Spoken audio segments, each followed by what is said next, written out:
Hello everyone, I am doctor जय शिरपरा और आप सबका स्वागत है डॉक्टर जयस बायोलॉजी में। आज के इस लेक्चर में बायोलॉजी में आप सबका स्वागत है। आज के लेक्चर में हम शुरू करने वाले हैं 11 साइंस बायोलॉजी में यूनिट 1 का लास्ट चैप्टर। तो क्लासिफिकेशन यूनिट के इस लास्ट चैप्टर का नाम है चैप्टर नंबर 4 एनिमल किंगडम। आप सब जानते हैं कि R.H. व्हीटेकर ने पूरे लिविंग ऑर्गेनिजम्स को डिफरेंट टाइप्स के जो लिविंग ऑर्गेनिजम्स जो डाइवर्सिटी लिविंग वर्ल्ड में पाई जाती है उनको डिवाइड किया था 5 ग्रुप्स में। उसको हम 5 किंगडम वाला क्लासिफिकेशन 5 किंगडम क्लासिफिकेशन भी कहते थे, जिसमें मोनेरा किंगडम हमने सेकेंड चैप्टर में पढ़ा, फंगस किंगडम, प्रोटिस्टा किंगडम हमने सेकेंड चैप्टर में पढ़ा, पूरा थर्ड चैप्टर प्लांट किंगडम के बारे में था और इस चैप्टर में हम पढ़ने वाले हैं एनिमल किंगडम। डिफरेंट टाइप्स के जो अमेजिंग ऑर्गेनिजम्स एनिमल किंगडम में पाए जाते हैं उनको किस तरीके से हमने डिफरेंट कैटेगरीज में डिवाइड किया है। तो चलिए शुरुआत करते हैं एनिमल किंगडम चैप्टर नंबर 4 और सबसे पहला हमारा टॉपिक रहेगा इस चैप्टर का इंट्रोडक्शन। तो चलिए एंट्री करते हैं इस चैप्टर में और इंट्रोडक्शन और एंट्री में ही हमें सबसे पहले कहा गया है कि when you look around you will observe different animals with different structures and forms. हम जब भी अलग अलग ऑर्गेनिजम्स को देखते हैं तो वो सब ऑर्गेनिजम्स अपने आप में यूनिक है, डिफरेंट है, अमेजिंग है। ऑलवेज सराउंडिंग एनवायरनमेंट और ऑलवेज नेचर उसके आर्ट के जरिए हमें सरप्राइज करता है। वो कभी फेल नहीं होता हमें सरप्राइज करने में। इसी वजह से हम सोच में पड़ जाते हैं कि मिलियन ऑफ इयर्स की इवोल्यूशन से एक्चुअल में ये सारे डिफरेंट टाइप्स के जो ऑर्गेनिज्म से वो फॉर्म हुए होंगे कैसे। ये आज भी एक बहुत बड़ा क्वेश्चन है। हालांकि ये बात हम सब जानते हैं कि सब कुछ इवोल्यूशन का नतीजा है, रिजल्ट है, आउटकम है। फिर भी ये बातें जरूर हमें अमेज करती हैं कि पीकॉक की ब्यूटी अपने आप में ही एक यूनिक है। कोयल की आवाज देख लो, हॉर्स की स्ट्रेंथ देखो, सब कुछ एक दूसरे में ये जो अलग अलग तरीके की यूनिकनेस नेचर ने डाली है वो हमें ऑलवेज अमेज करती है। हम ऑलवेज दूसरे ऑर्गेनिजम्स के अंदर इंटरेस्ट लेते हैं और उसके पीछे यही रीजन है कि उनके पास शायद वो है जो हमारे पास नहीं। एक ऐसी यूनिकनेस नेचर ने दी है जो शायद उन्हीं के पास है और वही मालिक है उन यूनिकनेस के। तो इनका कहना है कि आप अगर अपने सराउंडिंग में देखेंगे तो डिफरेंट स्ट्रक्चर्स और फॉर्म्स के ऑर्गेनिजम्स को देखेंगे। जैसे मैंने आपको बताया, ये सारे ऑर्गेनिजम्स और ये सारी चीजें जो फॉर्म हुई है वो इवोल्यूशन से हुई है। वैसे तो हमने इवोल्यूशन के जरिए जो डिफरेंट ऑर्गेनिजम्स फॉर्म हुए हैं उनका क्लासिफिकेशन किया हुआ है। हमने प्लांट का क्लासिफिकेशन किया था, जिम्नोस्पर्म्स, एंजियोस्पर्म, ब्रायोफाइट्स, आल्गी वगैरह आप लोगों ने पढ़ रखा है। हमने फंगस को भी डिवाइड किया था फाइकोमाइसेट्स, बेसिडोमाइसेट्स, एस्कोमाइसेट्स या फिर ड्यूटेरोमाइसेट्स में। हमने बैक्टीरियाज को भी डिवाइड किया था ग्रुप्स के अंदर, जैसे कि यू बैक्टीरिया और आर्कियोबैक्टीरिया, और प्रोटिस्टा के भी डिविजन्स थे। क्राइसोफाइट्स थे, डायनोफ्लेजिलेट्स थे, यूग्लिनोइड्स थे, स्लाइम मोल्ड्स थी, प्रोटोजोआस थे। वैसे ही एनिमल किंगडम में अगर हम बात करें तो मिलियन स्पीशीज जो एनिमल किंगडम की है वो हम लोग अब तक ढूंढ चुके हैं, डिस्कवर कर चुके हैं। तो as over a million species of animals have been described till now, अगर वो ढूंढ ली गई है तो डेफिनेटली हमें उनको कोई एक ग्रुप में ऑर्गेनाइज्ड भी करना पड़ेगा। तो सबसे इम्पोर्टेंट बात अब आ गई है कि ढूंढे हुए ऑर्गेनिजम्स को, एनिमल स्पीशीज को डिफरेंट कैटेगरीज में ऑर्गेनाइज्ड किया जाए और इसी को हम कहते हैं क्लासिफिकेशन। तो ये चैप्टर जो है वो एनिमल किंगडम के क्लासिफिकेशन का है। क्लासिफिकेशन करता क्या है, वो एक्चुअल में हमारे लिए बहुत ही ज़्यादा हेल्पफुल होता है। वो हमें हेल्प करता है कि हर एक स्पीशीज को हम कोई एक सिस्टमेटिक पोजीशन में रख पाए। आप सब जानते हैं कि कोई एक इंडस्ट्री या कंपनी होती है तो उनमें भी एम्प्लॉइज डिफरेंट पोजीशन पे होते हैं। कोई सीईओ होता है तो कोई मैनेजर होता है, कोई सुपरवाइजर होता है। तो उसी तरीके से हम स्पीशीज को, एनिमल किंगडम की स्पीशीज को डिफरेंट सिस्टमेटिक पोजीशन में रखना चाहते हैं और ये काम क्लासिफिकेशन ही करवा सकता है। ये चीज भी आप जानते हैं कि क्लासिफिकेशन की जरूरत क्या है। तो जो नॉलेज, जो इंफॉर्मेशन होता है उसी को हमें ऑर्गेनाइज्ड करना पड़ता है। ऑर्गेनाइज्ड किया हुआ जो नॉलेज है, इंफॉर्मेशन है, वो एक्सेसिबल रहता है, वो एक्सेस करना बहुत इजी हो जाता है। तो साइंस का मतलब और कुछ नहीं है, ऑर्गेनाइज्ड नॉलेज या इंफॉर्मेशन है। क्लासिफिकेशन हमें हेल्प करता है स्टडी के लिए, रिसर्च के लिए, एक्सेस के लिए। इसी वजह से हम चीज़ों को ऑर्गेनाइज्ड करते हैं। ऑर्गेनाइज्ड की हुई चीज़ें आपको इजीली मिल जाती हैं। स्टेशनरी का सामान आपके घर पे अगर एक जगह पर है, किचन का सामान हम एक जगह पे रखते हैं, स्टडी बुक्स एक जगह होती है, और एक्स्ट्रा करिकुलर जो चीज़ें हैं उनसे रिलेट करने वाली बुक्स भी डिफरेंट होती है। नॉन एकेडमिक्स बुक पूरे अलग सेक्शन में होती है, तो ढूंढना बहुत इजी हो जाता है। लाइब्रेरी के अंदर बुक्स को डिफरेंट डिफरेंट जो उनके सब्जेक्ट है उसके बेस पे हम लोग डिवाइड करते हैं, और उनके पूरे अलग अलग कंपार्टमेंट्स होते हैं। भाई नॉवेल्स तो नॉवेल्स के पूरे डिफरेंट कंपार्टमेंट्स हो गए, साइंस टेक्नोलॉजी का कंपार्टमेंट डिफरेंट होगा, बायोलॉजी का शायद डिपार्टमेंट अलग ही मिलेगा आपको, पोइट्री का डिपार्टमेंट अलग होगा। तो लाइब्रेरियन को बुक ढूंढना इजी रहेगा। वैसे ही हम अगर चीज़ों को ऑर्गेनाइज्ड करेंगे, उसको क्लासिफाइड करेंगे, तो उनका एक्सेस, उनका रिसर्च, और उससे भी अच्छी अगर मैं आपको बात बताऊं तो आप लोगों को जो पढ़ाने की बात है, स्टडी करवाने की बात है, टीच करवाने की बात है, जो लर्निंग है, वो इजी हो जाएगा। यही रीजन से हम क्लासिफिकेशन करते हैं। वैसे हम समझ चुके हैं कि क्लासिफिकेशन की नेसेसिटी क्या है। तो चलिए इंट्रोडक्शन खत्म करते हैं और आगे बढ़ते हैं, क्लासिफिकेशन पे आते हैं हम लोग। पर नहीं, ऐसे शुरुआत तो हम नहीं कर सकते क्लासिफिकेशन की। सबसे पहले पढ़ना पड़ेगा बेसिस ऑफ क्लासिफिकेशन। मैंने आपको बताया था रेफरेंसेस बहुत इंपॉर्टेंट है।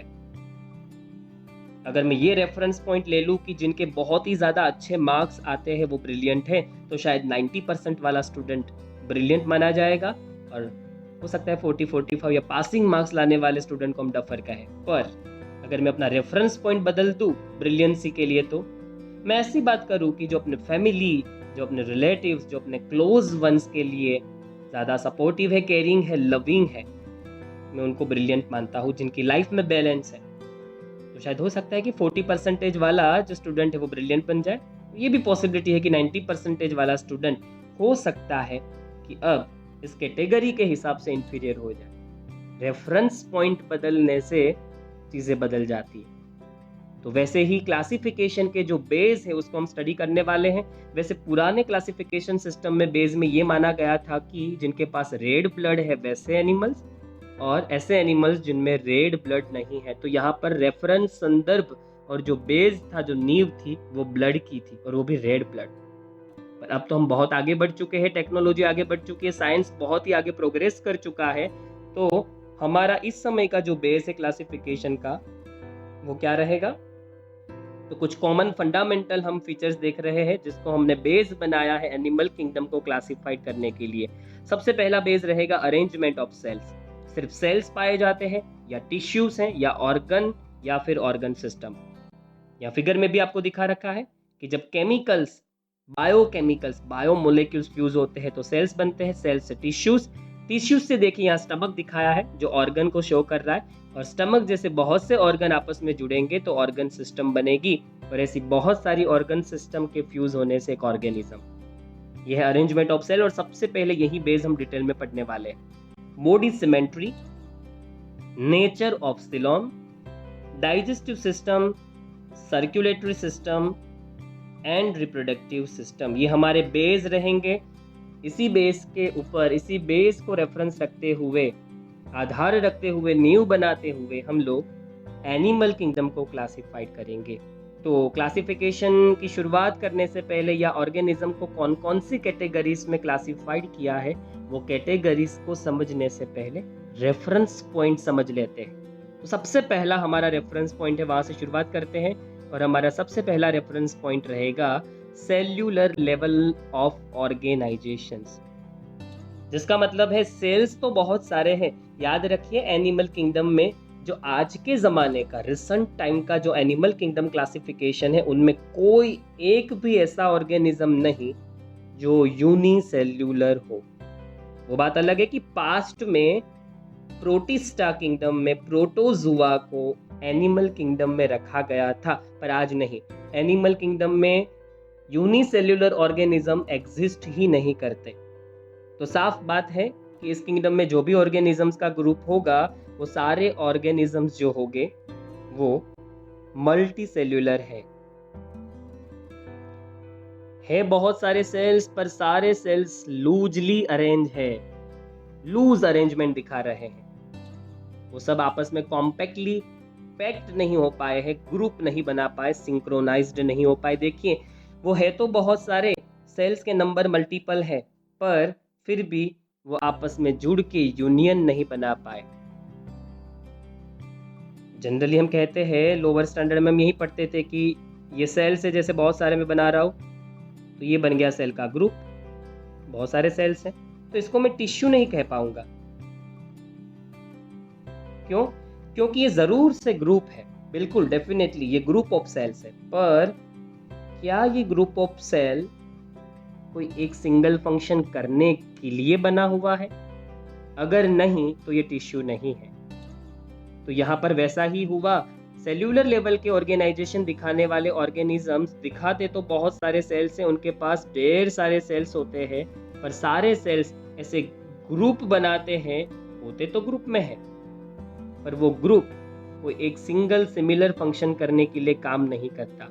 एक वैसी तरीके की बात है कि 10 लोग हैं, पर सब अपने अपने हिसाब से काम कर रहे हैं, जिनको जो समझ आ रहा है, जो मन में आ रहा है, उस हिसाब से काम कर रहे हैं। काम में कोई सिंक्रोनाइजेशन नहीं है, कोई ऐसा लीडर नहीं है जो बोलेगा तुम दोनों को ये काम करना है, तुम दोनों को वो करना है। भाई तुम डाइजेशन का देख लो, तुम डिफेंस का देख लो, तुम रेस्पिरेशन का देख लो, ये नहीं। हर एक सेल इंडिविजुअली अपने हिसाब से अपना देख रहा है, और ऐसे ऑर्गेनाइजेशन को हम सेल्यूलर लेवल का ऑर्गेनाइजेशन कहेंगे। और ये आपको देखने को मिलेगा स्पॉन्जिस के अंदर। जनरली स्पॉन्जिस इसके एग्जांपल है। स्पॉन्जिस आप लोग देखेंगे, सबसे पहला टॉपिक स्पॉन्जी है। स्पॉन्जी कुछ ऐसी दिखती है, अपनी जगह पे वो जहाँ होती है वहाँ से हिलती नहीं मोस्टली।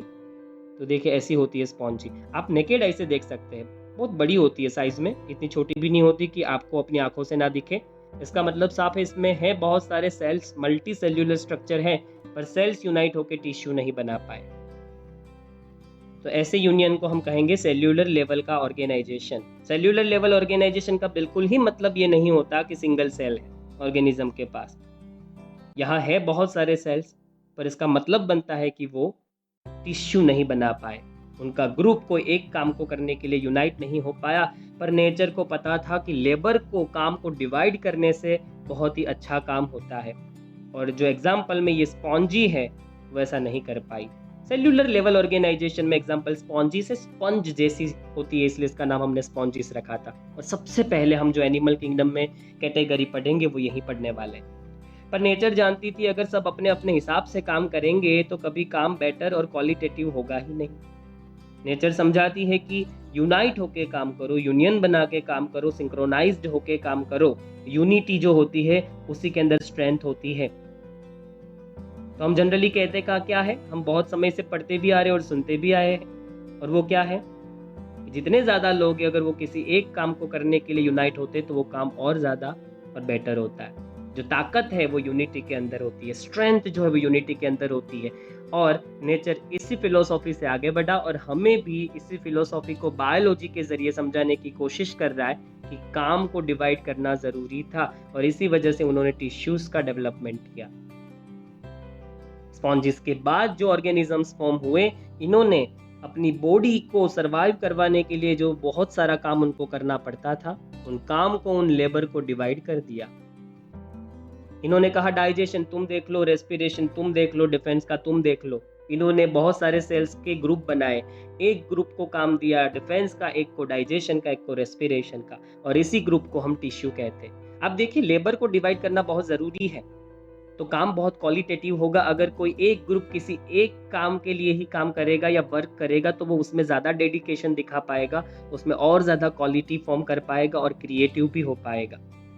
यही रीज़न है कि जब हम इलेक्ट करते हैं डिफरेंट पॉलिटिशियंस को, तब उनकी भी एक सरकार बनती है, मिनिस्ट्री बनती है, और उनमें भी आप देखिए कि एक ग्रुप होता है। जैसे फाइनेंस मिनिस्ट्री, वो फाइनेंस का ही देखते हैं सिर्फ। डिफेंस मिनिस्ट्री डिफेंस का देखती है, होम अफेयर्स का होम मिनिस्ट्री देखती है। काम को डिवाइड करने से काम और ज़्यादा बेटर, क्वालिटेटिव होगा, क्रिएटिव होगा, और ये ज़रूरी है। इसी ज़रूरत को, नेसेसिटी को समझते हुए टिश्यू लेवल का ऑर्गेनाइजेशन बना, और कुछ ऑर्गेनिजम्स ने इस तरीके का ऑर्गेनाइजेशन शो किया। डेफिनेटली ये अरेंजमेंट थोड़ा कॉम्प्लेक्स होता है, और होगा ही।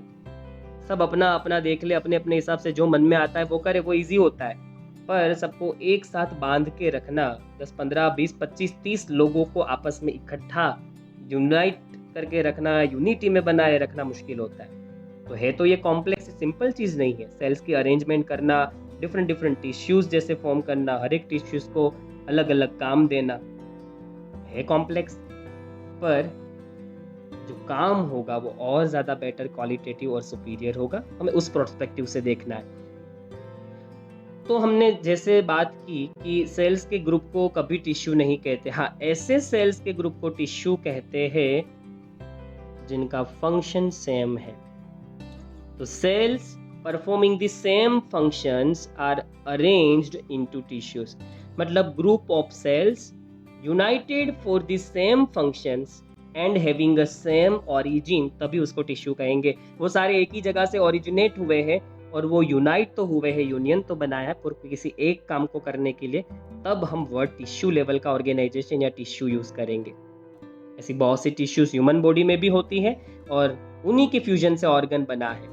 ये सब आप जानते हैं। ये सब मुझे समझाने की ज़रूरत नहीं है कि सेल्स के यूनियन से टिश्यू बनती है, टिश्यू के यूनियन से ऑर्गन्स, ऑर्गन्स के यूनियन से ऑर्गन सिस्टम और फिर उनके यूनियन से एक ऑर्गेनिज्म। हाँ, पर मैं बता दूं कि स्पॉन्जिस में कोई टिश्यूज नहीं देखने को मिलती, कोई ऑर्गन नहीं, कोई ऑर्गन सिस्टम नहीं। और टिश्यू लेवल का ऑर्गेनाइजेशन कहाँ देखने को मिलता है? सिलिंट्रेट्स में। जेलीफिश का फाइलम है ये। जेलीफिश टिश्यू लेवल का ऑर्गेनाइजेशन दिखाती है, उनमें टिश्यूज पाई जाएगी पर ऑर्गन्स नहीं होंगे। नेचर को और जरूरत महसूस हुई कि अभी भी और बेटर हो सकता है। ऑलवेज पॉसिबिलिटी होती है और क्वालिटेटिव और क्रिएटिव बनने की। हम जैसे आज है वैसे कल नहीं रहने चाहिए। हमें ऑलवेज अपने आप को चेंज करना रहता है, क्योंकि इस दुनिया में एक ही चीज परमानेंट है और वो है change. Only change is permanent, nothing else. और इसी नेसेसिटी को समझते हुए नेचर ने और क्रिएटिव बनने की सोच ली और टिश्यू को यूनाइट किया, तो ऑर्गन लेवल ऑर्गेनाइजेशन बना। और जब टिश्यूज ग्रुप बनाती है, क्या करने के लिए?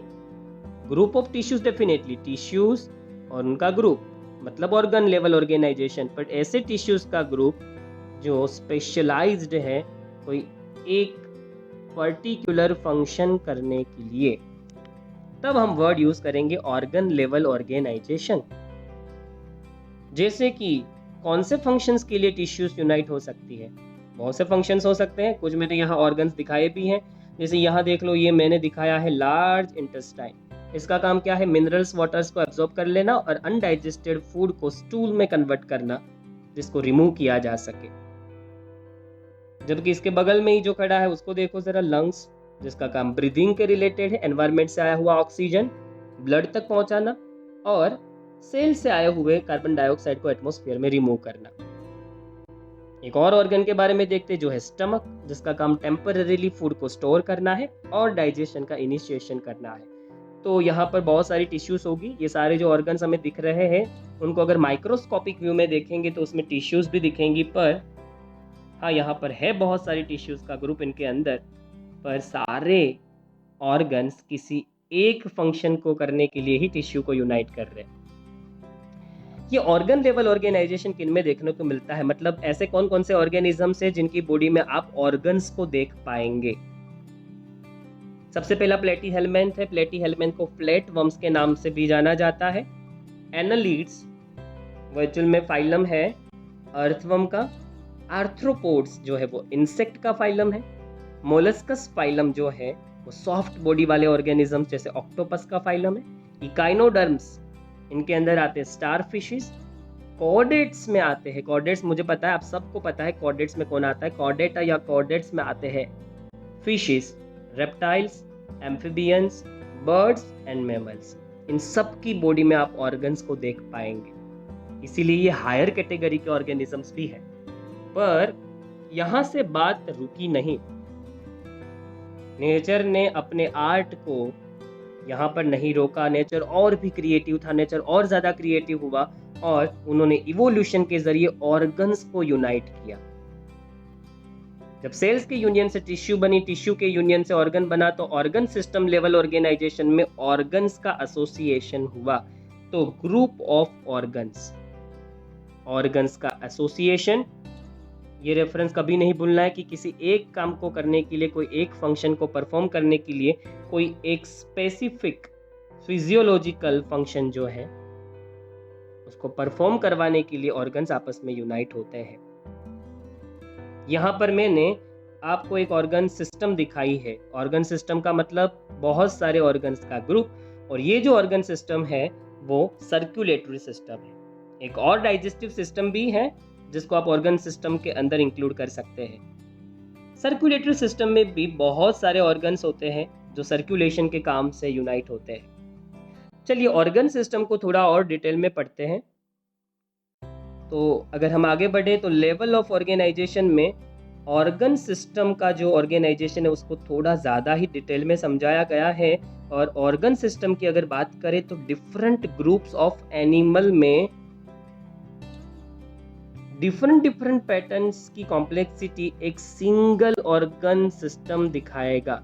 जैसे कि यहाँ पर डाइजेस्टिव सिस्टम की बात करूँ तो ये डाइजेस्टिव सिस्टम जो है वो ह्यूमन की है।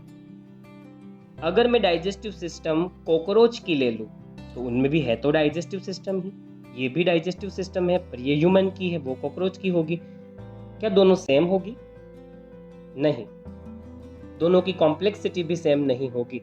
तो हाँ, ज़रूर हम कह सकते हैं कि ऑर्गेनिजम्स डिफरेंट टाइप के ऑर्गन सिस्टम्स दिखाते हैं, पर ह्यूमन में डाइजेस्टिव सिस्टम है, ह्यूमन में सर्कुलेटरी सिस्टम है, ह्यूमन की जो रेस्पिरेटरी सिस्टम है वो डिफरेंट है बाकी सारे ऑर्गेनिजम्स की कंपैरिजन में, और उनकी हमसे डिफरेंट है। तो यहाँ पर अलग अलग ऑर्गेनिज्म में अलग अलग पैटर्न की कॉम्प्लेक्सिटी देखने को मिलती है। आर्थ्रोपोडा इंसेक्ट या कॉकरोच की जो डाइजेस्टिव सिस्टम है वो इतनी कॉम्प्लेक्स नहीं है, जबकि हमारी ज़्यादा कॉम्प्लेक्स है। और इसी चीज़ को बेस बनाते हुए ऑर्गन सिस्टम लेवल ऑर्गेनाइजेशन में डाइजेस्टिव सिस्टम जो है सबसे पहली, उसके भी हमने टाइप्स निकाले कि भाई डाइजेस्टिव सिस्टम सब में एक जैसी नहीं है, किसी में ज़्यादा सुपीरियर है, किसी में ज़्यादा इंफीरियर, किसी में कॉम्प्लेक्स है, किसी में थोड़ी सी सिंपल। शुरुआती किस्म के जो ऑर्गेनिजम्स पाए जाते हैं, लोअर ग्रेड के जो ऑर्गेनिजम्स होते हैं, उनमें नेचर ने बहुत ही थोड़ा स्ट्रक्चर फॉर्म किया, बहुत ही बेसिक स्ट्रक्चर फॉर्म किया। अपना सारा आर्ट लोअर लेवल के ऑर्गेनिजम्स में नहीं डाल दिया। उन ऑर्गेनिजम्स में बॉडी में एक ही होल होता है, सिंगल ओपनिंग, और वो सिंगल ओपनिंग जो है, सिंगल हॉल है, उसको आप माउथ कहो तब भी ठीक, एनस कहो तब भी ठीक। मतलब एक ही ओपनिंग है पूरी बॉडी में, एक सिंगल हॉल है जो माउथ की तरह सॉरी काम कर रहा है और एनस की तरह भी काम कर रहा है। तो उसके लिए वर्ड इनकम्प्लीट डाइजेस्टिव सिस्टम कहेंगे, क्योंकि ये एक ऐसी सिस्टम है डाइजेस्टिव जिसके पास दो डिफरेंट ओपनिंग नहीं है। फूड लेने के लिए माउथ और उसको रिमूव करने के लिए एनस अलग अलग होना, ये इनके पास नहीं है।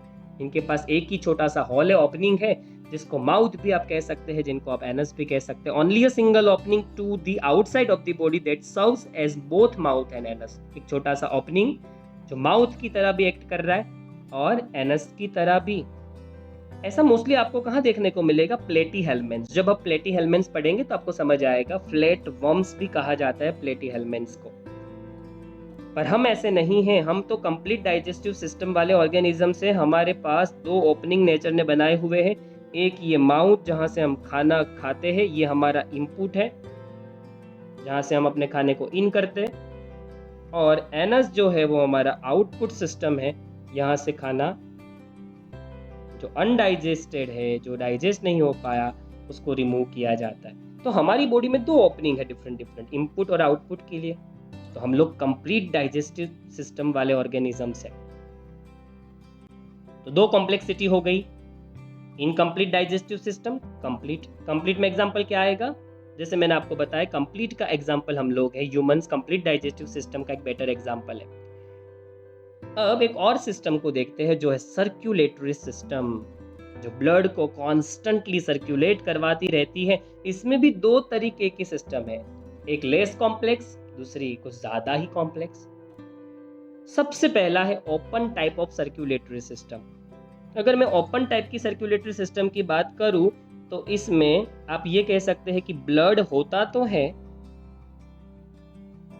और उसको हार्ट पंप करता है, पर ऑर्गन्स या तो जो टिश्यू है वो ब्लड में डूबी हुई होती है। हमारी तरह नहीं, हमारा ब्लड बंद पाइप में फ्लो होता है, जिसको हम वेसल्स या तो आर्टरीज कहते हैं। यहाँ तो एक वैसी चीज है कि जैसे एक टंकी भरी हुई है ब्लड की, और उस टंकी में डूबे हुए हैं सारे ऑर्गन्स। उस टंकी में से हार्ट ब्लड को खींचता है और वापस उस टंकी में डाल देता है। पर ऐसे ब्लड पड़ा हुआ है एक चेम्बर के अंदर, जिसमें से हार्ट ब्लड को कलेक्ट करेगा और वापस से वहां पर ही डाल देगा। इसका मतलब ये हुआ कि टिश्यूज बात कर रही, डूबी हुई है, ऑर्गन्स डूबे हुए हैं ब्लड के अंदर। पूरा का पूरा ब्लड हमारी तरह वेसल्स और आर्टरीज जैसी पाइप्स में फ्लो नहीं हो रहा। हाँ, थोड़ा बहुत ब्लड पाइप्स में फ्लो हो रहा है हार्ट के जरिए, पर अल्टीमेटली बहुत सारे ऑर्गन्स, मेजर ऑर्गन्स जो है वो तो डूबे हुए हैं। कॉकरोच में हम पढ़ेंगे, जब हम 7 चैप्टर पढ़ेंगे तब। उसकी बॉडी में एक चैम्बर होता है जिसमें ब्लड भरा हुआ होता है, और एब्डोमेन, पेट के जो ऑर्गन्स होते हैं वो उसी ब्लड में डूबे हुए होते हैं। उनको ब्लड सप्लाई पाइप से नहीं मिलता कंप्लीटली। हमारे कोई ऑर्गन ब्लड में डूबे हुए नहीं है, पाइप के जरिए सप्लाई करवाया जा रहा है ब्लड का। तो ऐसे सर्कुलेटरी सिस्टम को ओपन टाइप की सर्कुलेटरी सिस्टम कहेंगे, क्योंकि उसमें ब्लड खुला पड़ा हुआ है। जैसे लेक में खुला होता है, जैसे पोंड में खुला होता है, टंकी जैसे होती है उसमें खुला पड़ा हुआ होता है पानी, वैसे ब्लड एक चेम्बर के अंदर भरा हुआ है। पाइप्स के अंदर फुल्ली फ्लो नहीं हो रहा, बंद पाइप के अंदर फ्लो नहीं हो रहा, इसलिए हम ओपन टाइप नाम दे रहे। पर हम तो क्लोज टाइप वाले हैं। Inferior type of circulatory system open type की है, और सुपीरियर टाइप की सर्कुलेटरी सिस्टम हमारी मतलब क्लोज्ड टाइप की है। क्लोज्ड मतलब बंद, हमारा पूरा ब्लड बंद है। कहाँ बंद है? वो क्लोज सिस्टम के अंदर फ्लो हो रहा है। सीरीज ऑफ वेसल्स, अलग अलग डायामीटर्स की बहुत सारी पाइप्स हैं, उन पाइप्स में ब्लड बह रहा है। कहीं पर ब्लड खुला और चैम्बर में भरा हुआ, या पॉन्ड या लेक या टंकी में पानी भरा हुआ होता है, वैसे ब्लड कहीं पर भी भरा हुआ नहीं है। हमारे ऑर्गन्स ब्लड में डूबे हुए नहीं हैं। हमारे ऑर्गन्स को ब्लड आर्टरीज, वेन्स, कैपिलरीज के जरिए सप्लाई करवाया जाता है। हम सब जानते हैं और लोअर स्टैंडर्ड से पढ़ते हैं कि आर्टरीज ऑक्सीजनेटेड ब्लड को लाती है और वेन्स डीऑक्सीजनेटेड ब्लड को लंग्स तक ले जाती है। और कैपिलरीज सबसे छोटी हेयर लाइक पाइप्स होती है, उनको कहा जाता है, उन वेसल्स को कहा जाता है। तो ये advance level of circulatory system थी, और ओपन टाइप की थोड़ी इंफीरियर टाइप की। तो ये था level of organization, levels of organization. Organization के लेवल्स पढ़े। काफी सारे ऑर्गेनिजम्स आप लोगों ने देखे, कुछ में सेल्यूलर लेवल का ऑर्गेनाइजेशन था, कुछ में टिश्यूज, कुछ में ऑर्गन्स, कुछ ऑर्गेनिजम्स में ऑर्गन सिस्टम भी देखी गई। ऑर्गन सिस्टम में भी आप देखे वेरिएशन था। हमारी डाइजेस्टिव सिस्टम अलग है, फ्लैटवर्म्स की अलग है। फ्लैटवर्म की डाइजेस्टिव सिस्टम जो है वो कैसी है? इनकम्प्लीट है, हमारी कंप्लीट है। कॉकरोच की डाइजेस्टिव सिस्टम की बात करें तो हमसे लेस सुपीरियर है। सर्कुलेटरी सिस्टम की बात करें तो कॉकरोच की सर्कुलेटरी सिस्टम ओपन टाइप की है, जबकि हमारी उससे सुपीरियर क्लोज टाइप की। तो ये थे लेवल्स ऑफ ऑर्गेनाइजेशन। पहला बेस हमने पढ़ा, ऐसे तो बहुत सारे और भी बेस हमने पढ़ने बाकी हैं, तब जाके चैप्टर का सबसे मेन और पहला इंपॉर्टेंट टॉपिक शुरू होगा। हम पहली कैटेगरी शुरू कर पाएंगे एनिमल की, पर उसके पहले हमें बेसिस समझना बहुत ज़रूरी है। अगर ये बेसिस समझ में नहीं आए तो आगे के सारे टॉपिक्स ऊपर से जाएंगे, इसलिए ज़रूरी है कि इन बेसिस को बहुत डिटेल में और अच्छे से पढ़ लिया जाए। तो यहाँ तक रखते हैं और इस टॉपिक को यहीं ख़त्म करते हैं। आगे हम नए लेक्चर में और बेसिस पढ़ेंगे क्लासिफिकेशन सिस्टम के।